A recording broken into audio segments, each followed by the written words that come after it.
धार्मिक मान्यताओं के अनुसार गंगा नदी स्वर्ग में बहती थी। इसे मनुष्यों के उद्धार के लिए पृथ्वी पर लाया गया था। भारतीय परंपरा में गंगा नदी को बहुत ही पवित्र माना गया है।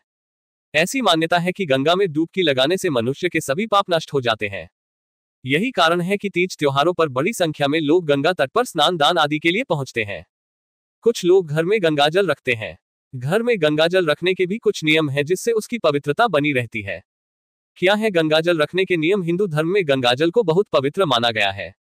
ये तन, मन और आत्मा को पवित्र करता है, इसलिए कभी भी इसे किसी गंदे या अपवित्र स्थान पर नहीं रखना चाहिए। न ही इसे कभी भी बिना नहाए न छुएं। इस बात का भी ध्यान रखें कि इसे कभी भी जूठे हाथ या जूते चप्पल पहनकर भी नहीं छूना चाहिए। किस बर्तन में रखे गंगाजल? पूजा के दौरान संकल्प लेते समय प्रयोग में लाए जाने वाले गंगाजल को हमेशा कांसे या तांबे के बर्तन में भरकर रखना चाहिए। इसे प्लास्टिक के बर्तन में रखने से बचें। गंगाजल को किसी अंधेरे वाली जगह पर बंद करके नहीं रखना चाहिए।